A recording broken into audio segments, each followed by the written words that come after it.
ขุมก็สิได้ละเบิ่งบ่ทีสิเทคานลุ่มแล้วทางเทิงบ่เทคานแล้วเอา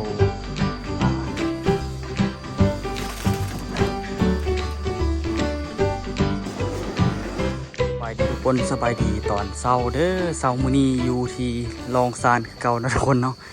สืบต่อเฮ็ดทานทุกคนแต่ว่าตัวบ่ได้เฮ็ดเองมื้อนี้คือสิเป็นมื้อที่สบายเติบพุ่นน่ะ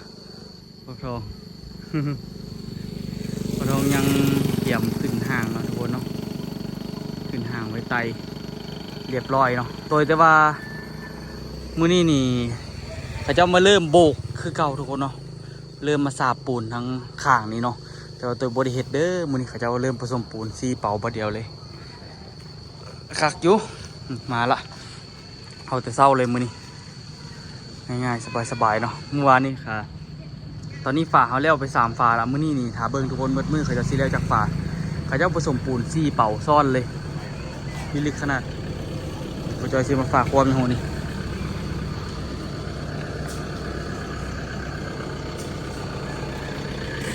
สิลงติ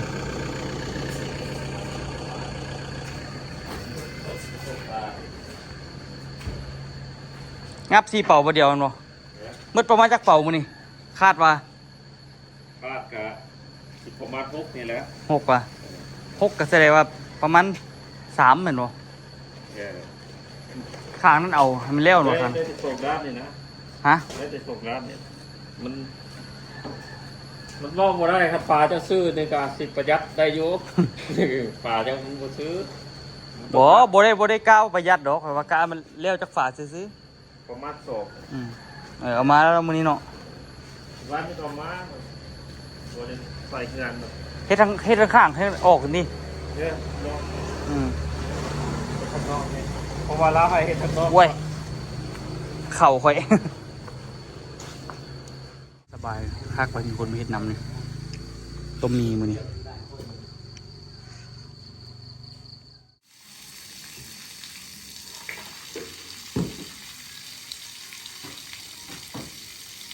พื้นจะเทเลยจี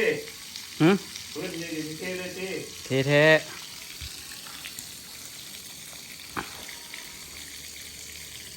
ตัวดาวดินขอขึ้นหลายเติมเนาะแม่นดินเอาทรายแล้วเขานำทรายยังบ่ไกลไหลเทพื้นเท่าน่ะมันพออยู่ว่ะพื้นทรายเดือดทรายนั่นเลยใส่น้ำของน้ำแล้วมีทรายเด็กก็ใส่ไปเลย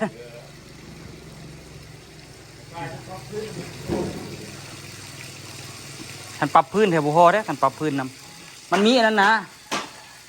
ทรายปนดินอยู่แจ่นั้นน้ำนี่นะ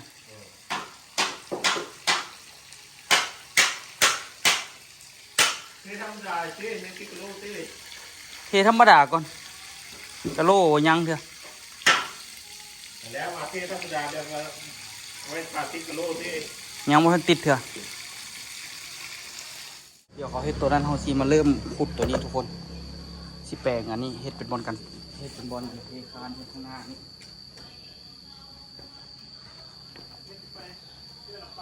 ขุดออกหลายเติบนี่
เจ็ดคานเลยวะ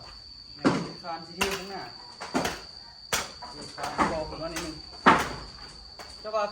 ที่คานนี่ระดับกอประมาณจากก้อน3หรือ2พอละ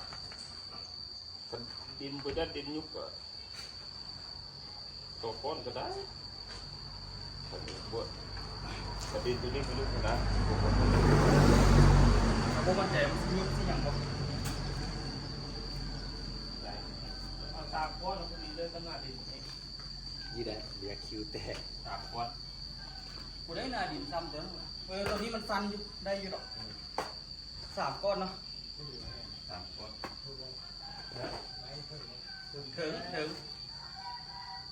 ถึงหอยนึง น้องออกมาพุทธ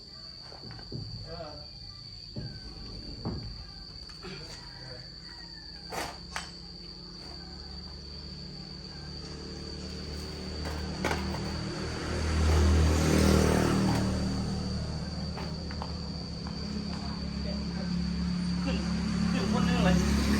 นี่คือปูนคนนึงว่ะดิ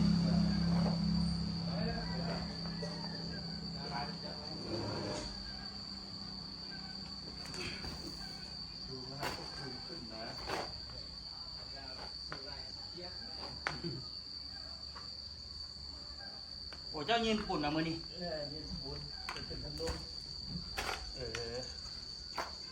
คือปุ่นเขาทำอินดิ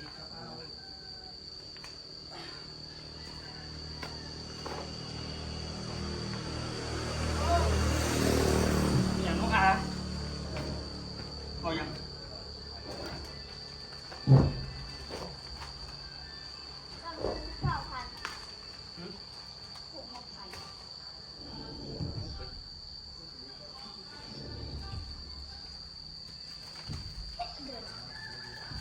ฮะกูจะให้บนนั่งให้หมวยมานั่งลิ้นเสร็จหรอคืออยากจะบนนั่งให้ตังค์น่ะ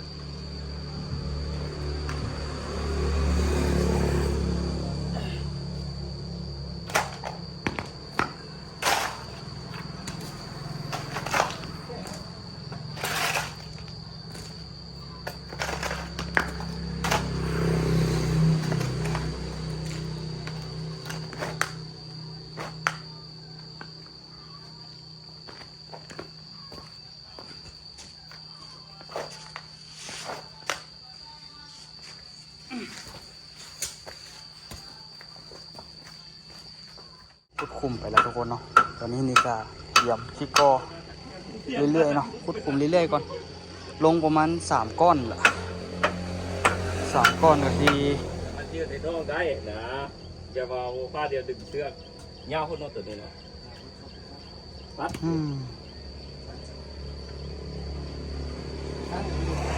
เด็ดขาดเธอคันลุมบอกว่า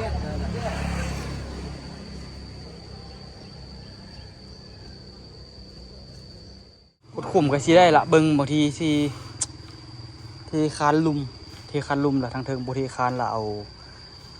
เวลาเทพื้นละเอาเทพื้นปกข้างหน้าเลยก็จบคือกันเนาะก็ได้คือกันเฮ็ดซั่นก็ได้ดีสิเทคานพื้นนี่แล้วก็เฮ็ดตามเบ้าหั่นแหละเนาะซ้ำบอกตัวนั้นแล้วก็ยังว่ากันวันนี้สิกอจำที่แหละเพราะว่ามันเป็นสโลปตัวนี้เด้เขาเจ้าเฮ็ดมามันค่อนข้างละเอียดละเนาะเราสิใส่ให้มันติดสโลปพวกนี้แหละบ่ให้ดินมันไปทางนั้นเลยเนาะเอาเต็มที่เดี๋ยวไปหน่อยมันก็ฮอดสโลปแล้วนี่นะกะว่าให้มันได้ฮอดแคมทางไปเลยก็ดีคือกันมันจึงบ่มีโอกาสดินสุดไปทางอื่นเลย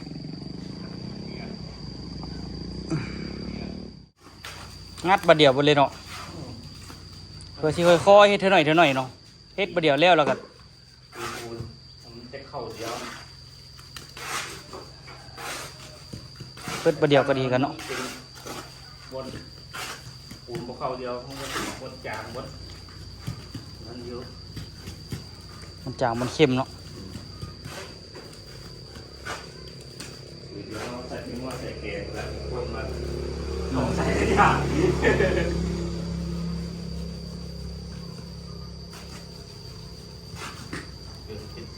เข้มแน่หมดเข้มไม่หลบแล้ว เรียวตัวนี้เราไปทางไหนต่อวันนี้ยังบ่ฮู้เท่าว่า หน้าเพื่อนนะครับงั้นไม่ให้พลาดเลยนะ ฮะทำงานไม่ไปถ่ายแล้ว ปล่อยเฮ็ดเป้าเนี่ยเดี๋ยวนี้มีเป้าเป็นปีแรกตั้งเขาเทคค่าตั้งเขาอยู่เงินเขามาละ15 ล้านละ เฮ็ดที่อื่นใช่เหรอ ว่าเขาปฏินเขาให้บ่ได้ ฮะ ปฏินเขา โอ้เขาท่าดิน ขาดินแน่ดินมันบวมเลยนี่นะรถเขาบ่ได้ โอ้ ขามันแดด ถามมันแห้งๆหมดเลยเนาะ มันแดดแต่3-4 มื้อเขาได้ ยากเลยถ่าแดด3-4 มื้อนี่ช่วงนี้ ก็จะให้มันยากไปตลอดไปนะเพราะว่าเอาคาเวียกเป็นนี้ชีวิต สมควรเรียบร้อยแล้วมีแต่เกียมโบกเท่านี้โอ้ใกล้สิคืนแล้วเนาะอันนี้นี่ว่าสิบทีคานเลยทุกคนเสียปีนหินปกพื้นแล้วก็เอาปูนใส่แล้วก็มันเพียงแล้วก็ไปแล้วสิเอาบล็อกมาใส่เอาบล็อกมากอเลยบล็อกเอาบล็อกหนาวเนาะเอาบล็อกหนามากอดีๆเฮ็ดแบบกันได้ซื่อนะทุกคนกันดินเนาะเบิ่งอยู่กล้องนั่นนี่ผัดคือว่าซื้อดีผู้ซื้อดีหู้หมดเนาะตอนนี้ก็พยายามขุดให้มันได้จนจำพี่เมื่อยเติบหนึ่งอยู่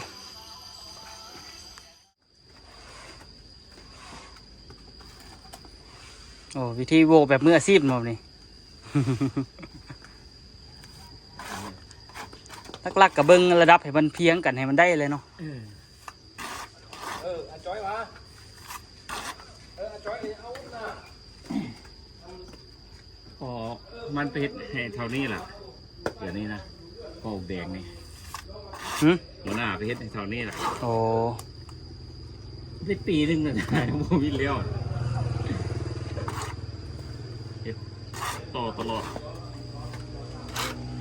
พอเฮ็ดได้เนียนเฮ็ดหน้ามันเพียงกันเบิดแล้วมันก็ปัดอย่างมันก็บ่ยากหลายเนาะ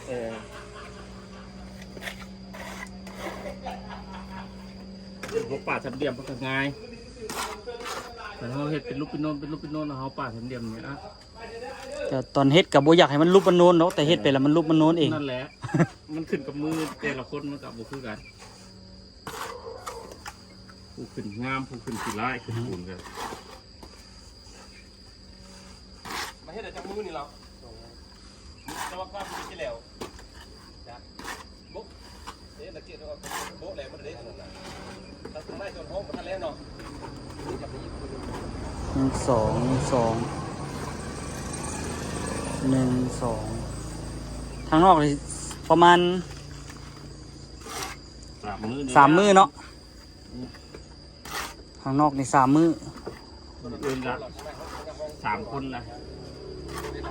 3 คนเลยแห้งไวเนาะ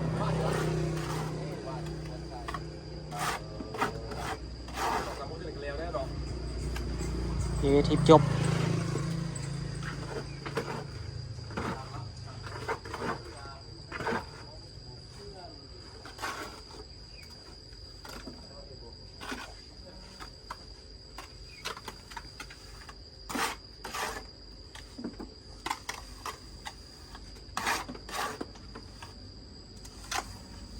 ส่วนซีเมียนได้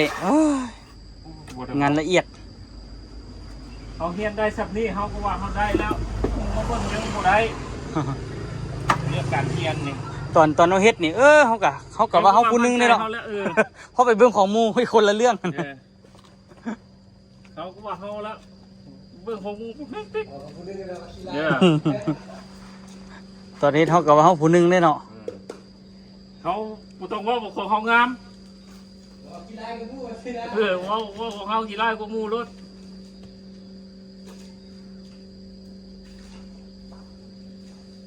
เจ็ดยังกระยาจะว่าของตัวเองดีนะไว้ไปซื้อของผู้ดีไปให้ตัวเองถอยหลังเลยตุ้มเขาไว้เด็กเด้อตัวนะเสานี่ก็ต้องได้เฮ็ดตั้งหากกันวันเลยจังไดได้เฮ็ดตั้งหากแต่อันนี้หน้าเดียวกันเลยวันเลยหรือว่าต้องได้เสริมผู้ดีปั้นมันอันนั้นมือหน้าวัดมาแล้วครับเรียมเฮ็ดเลยตัวนี้เลยเนาะให้มันออกในนึงก็เนาะจึงงามเนาะหน้าเดียวกันไปเบิดกับจักจะได้หุคือว่าเป็นแข็งทื่ออยู่ ยวแตงปลาเตี้ยว อืม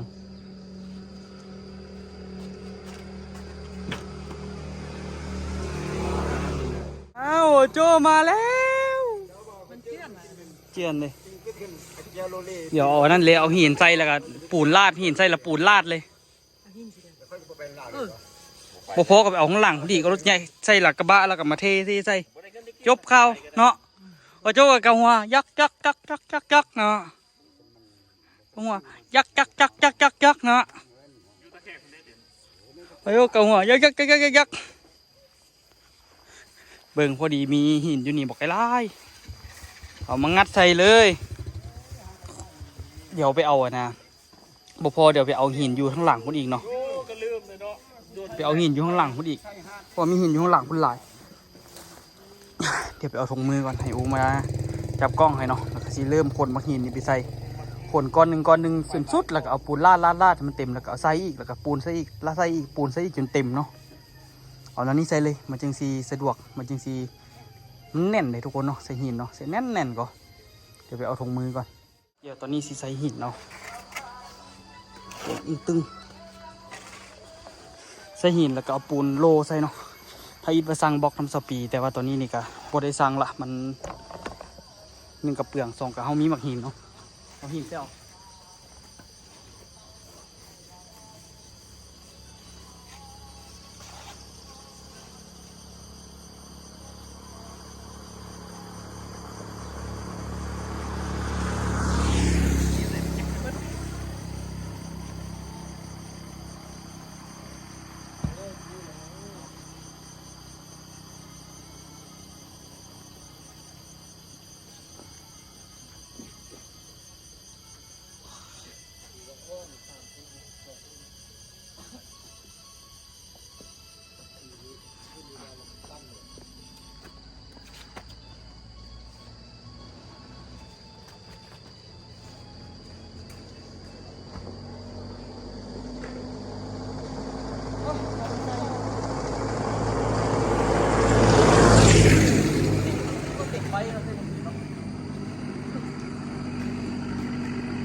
เน้นๆเนาะ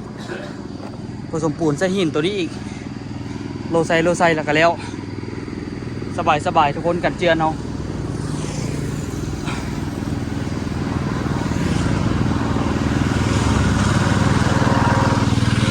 เข้าเห็นเพราะว่าฝนตกมานี่อันนี้มันสิรุดแล้วนี่เห็นมันแตกแห้งแล้ว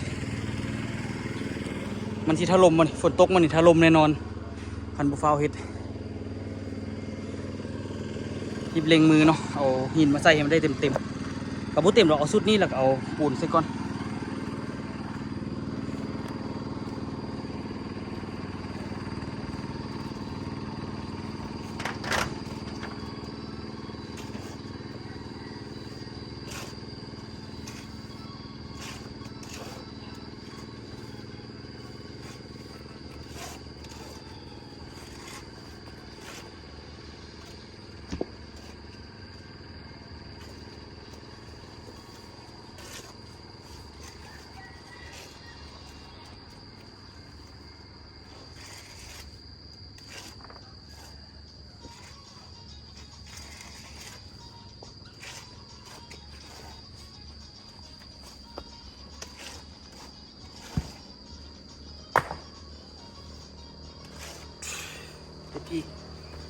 พี่เพชร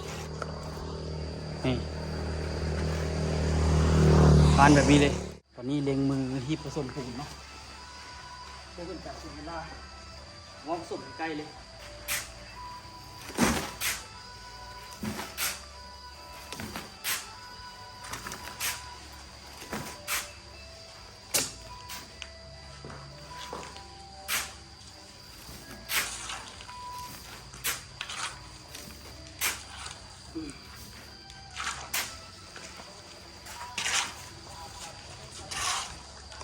จะโบกมาสักทีละ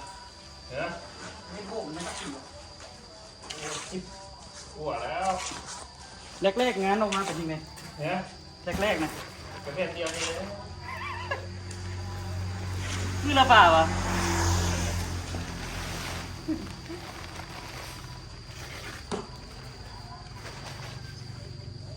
เล่นเล่นก็ได้ที่แต่ว่าเมื่อยเขาคนเล่น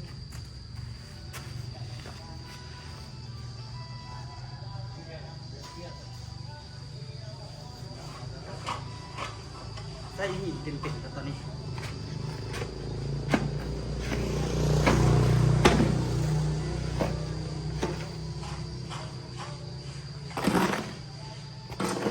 หินน้อยหินใหญ่ใส่เต็มๆเต็มตัวนึงเราก็ใส่ปูนก่อน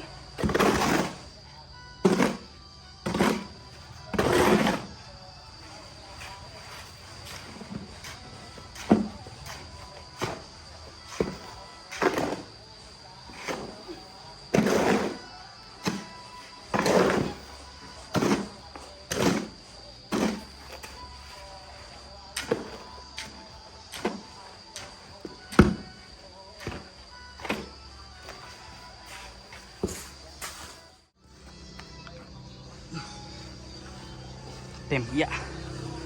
ใส่ปูนอย่างเดียวปะนี่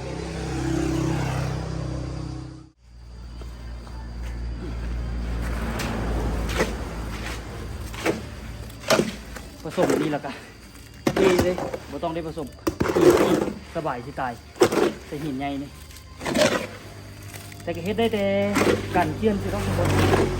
เอาเฮ็ดอะไรเงี้ยน้อยเงี้ยสั้นบ่ต้องไหลนี่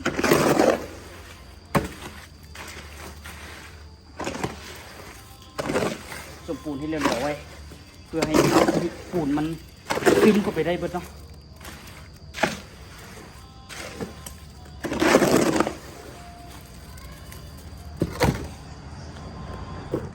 โอ้ย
คอยอยู่ได้ตัวนี้ได้มันเจือนละ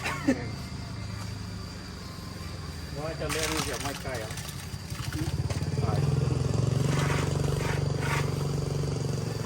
ลูกพุกมันเบิดเลย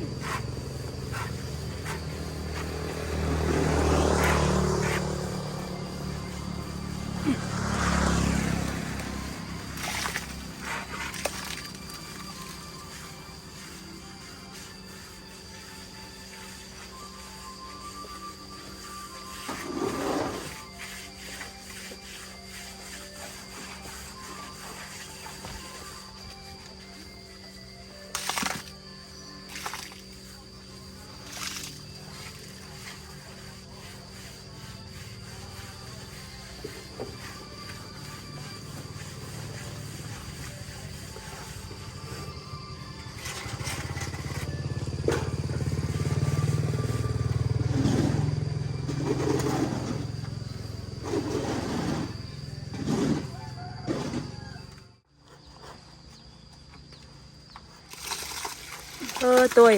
อันนี้ตีเพิ่นมาสามเหลี่ยมมันตุย อันนี้แหละแต่ว่าบัวมันจับเหลี่ยมเถอะ เออ เดี๋ยวใส่โบ่งให้ อันนี้เช็ดอย่างนี้ตุย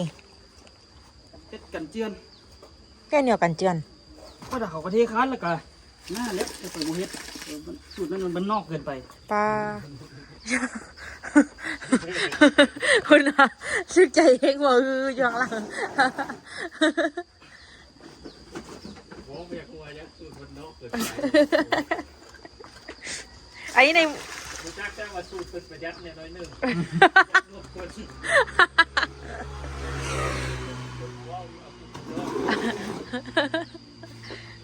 ประหยัดงบเป็นลายเติบเนี่ยค่ะ เติบนึงอ่ะแล้ว เฮ็ดแบบนี้ดีบ่ดีเฮ็ดแบบนี้ บล็อกกับประมาณ300,000ละ ปั้วแล้ว บ่เฮ็ดแบบนี้ดีบ่ดี ก็แน่นดีนะอันนี้มืดปูนประมาณ2 เป่าแล้ว วันหนึ่ง8,000 สูตรบ้านนอกบ่เฮ็ดสูตรนั้นน่ะ ตัวปราบเปลี่ยนแล้วมันจะปูนอีกเงินทรายอีก หัวอยู่ข้างหลังอีถ้าเป็นอันนั้น โอ้โหได้สูตรเนาะได้สูตรได้เมื่อ จริงๆสูตรมันประหยัด ไปซื้อเล็กกี่เล็กมีเล็กมาเทค้านนี่เพราะว่าคันนี้ใช้เงินมันก็บ่เฮ็ดน่ะเฮ็ดสั่งดินซื้อเฮ็ดดีหลายบ่มีเงินยังไม่ไปเสียค่าสร้าง กับประหยัดที่เอาหินแห่ใส่อีกแห้งคัก ไม่ใช่เอาใส่อยู่ใส่แถวลมนี่มันแน่นดีใส่ในนึง ใส่มันแน่นเดิม มันเข้าหูเข้าเลยเป่าต่อไปของที่ใส่อยู่ กันเชื่อนดิเชื่อนใส่เท่านั้นแล้ว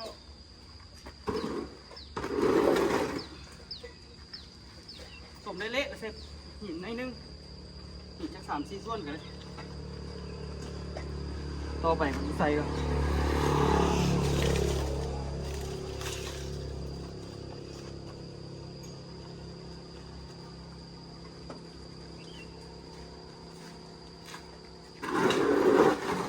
ปลานี่ไฟก้อนดิปลาดิ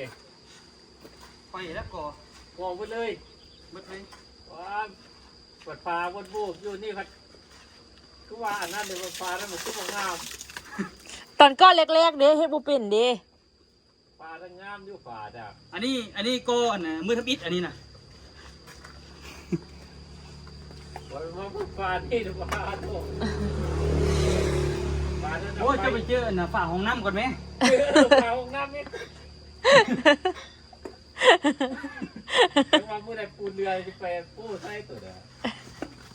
อันนี้เฮ็ดครั้งแรกเด้บ่ฮู้เฮ็ดเด้มันก็เลยเป็นอันนี้ ฮอต งบไปได้หลายเด้ แต่ฮอตโตนั้นแล้วมันใกล้สิแล้วล่ะนะมันก็เลยว่างามขึ้น อันนี้ เบิ้ลสนิทขันจ้างไปสร้างนี่นะมันเป็นร้อยดีบอก โอ้เป็นราคาที่เกิน8 ล้านบุรุษแล้วมันยาก ค่าใน30ก็เขาตีมา โอ้หลังคาเขาเอา30 ล้านผู้ หน้าพร้อม ทางหน้าพร้อม มีแต่ค่าสร้างซื้อก็ยัง30ละ ตัว 30 ปลายล้าน แต่ขอเฮ็ดเอง ว่าใส่แดงหน้าตัวแดงเนาะแดงเก็ตที่ม้วนพุ่นเนาะ30 ล้านกว่าตัว มันเป็นร้อยลิขันจ้างไปสร้าง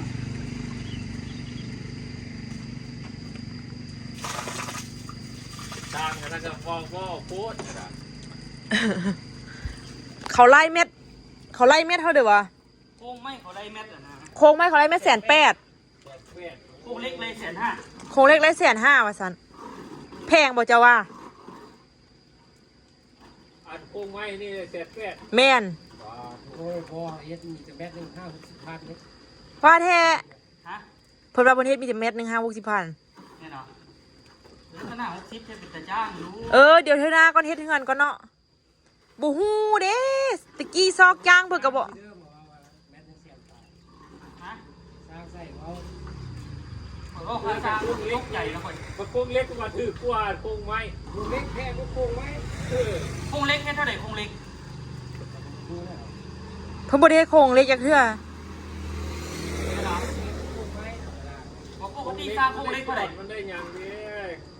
เป็นสุดล้านมาเล็กชื่อคุณไม้อันนี้ว่าโค้งเล็กกว่า1,500,000โค้งไม้ว่า1,800,000 แดงหูจักบ่สร้างโค้งเล็กเท่าไหร่ เอาเท่าไหร่บักนี่ช่างเล็กวิแต่เฮ็ด นี่ จักไร ทางหน้านี่อันเพิ่นเฮ็ดได้บ่เนาะ เฮ็ดเป็นเบิดของหมูไรจะโบกนี่มันก็ยังบ่ฮู้จำนั้นนี่ ตัวมันก่อนมือหน้าเลย เพิ่นว่าบ่ฮู้ไรแล้วเพิ่นจิตัวกันเพิ่นว่า มือหน้าจีตัวมันมือหน้าดิมือนี้ได้จักแสนอยู่โอ้ยได้โลเซนอยู่ว่าตึกนี้ เนาะเพิ่นเว้าราคามันเราก็ยังตกใจเนาะ ราคาตกใจเฮ็ดเองแล้วค่อย 80,000โคงไว้เดี๋ยวนี้นะ 80ก็ยังพอฟังอยู่180,000นั้นมันก็กวงเนาะ ชุดละ80,000ฮะ หาสร้างเล็กมาให้ค่อยเฮ็ดข้างหน้านี่ อันนี้ช่างเล็กแต่ละบวกอยู่ฮะเด้ เอาเฮ็ดแม่ซะนะ ช่างเล็กก็ได้ผู้อื่นก็เฮ็ดช่างเล็กไว้อีกช่างร้อยนะขายร้อยเป็นพันมันก็สั่งนะ เอาเม็ดเท่าไหร่แดง ผมเรียนกับมันโอ้โหมีแต่มัน ฮะ ไม้พอมันไร คือพอไล่ จะล้มแต่พอเบิดล้มตัวนี้นะล้มพอตัวมันแพง เบิดบ้านลงซ่านน่ะพอไอ้เบียก็สร้างจางที่ตรงนี้แหละ แล้วไปล้มพอตัวมันสิแพงล้มโครงเล็กล้มตัวเหนียว มือเช้านี่เขาจะจ้างมันไปจอดนั่นละมื้อหนึ่ง5 แสน เอาแดงอันของอันพ่อน้องอันเฮ็ดอันผู้ใดเป็นอ้ายผู้ใดเป็นน้องอะเนาะอันเฮ็ดโครงเล็กนี่อัน แดงเป็นน้องดิ มีอันนั้นเด้ว่ะมีอันประตูเลื่อนเด้ว่ะบ่มีติมีแต่ มีแต่หลังคา ไม่ได้แต่หลังคาเนาะแดงอายุปี ซ้ำตาลบ่นี่ สาวเท่าใด 2 ปี เป็นน้องที่เฮาสาวจิตล่ะ ซ้ำตาลเนาะ อืม เบิ่งกับเบิ่งพอเบิ่งคือซ้ำตาลก่อน สัตว์เจ็บ อืม กำลังไปที่ท่วมโอ้สิซ้ำเรียบร้อยว่าเจ้าภาษาที่โซ่ ฮะ เมียเพิ่น32 ปี กูที่ซ้ำเดียวกับลูกสาวกุ๊ก สมพรเราไปแต่งเอาเบียร์ผู้สาวเนาะ ตอนเอาคัน22 ปีเมียก็ได้ อืมสาวจิต แล้วโอ้ นี่เนาะทุกคนยังบ่ทันแล้วเด้อเดี๋ยวสิไปกินข้าวแล้วสิไปอัดแบบเนาะอัดแบบมาแล้วก็เอามาตั้งขึ้นนิดนึงแล้วก็เอาหินใส่หลายๆแล้วก็เทอัดอีกเนาะทุกคนอัดไปได้หลายๆเติบพุ่นแหละไปจนฮอดถึงคานพี่แหละเนาะอ่ะเดี๋ยวไปกินข้าวกันทุกคนปาดทีเดียวเอาทั้งถึงฝีมือแดงมันก็เนียนคักอยู่ตัว โอ้ลูกสาวใหญ่เนาะ เออได้เรื่องทีแล้วหรอกป่านนี้พอดีเครื่องมือเนาะเดี๋ยวเขาจะสิเอาตัวนี้ต่อมือเศร้านี่กาได้ฝ่าหนึ่งเลยกับตัวกับเค็ดตัวกันทันได้เนาะทุกคนเนาะยากอยู่เด้ เอาไปเจอกันคลิปหน้าเด้อทุกคนเด้อสำหรับคลิปนี้บ๊ายบายทุกคนสบายดีกินข้าวกัน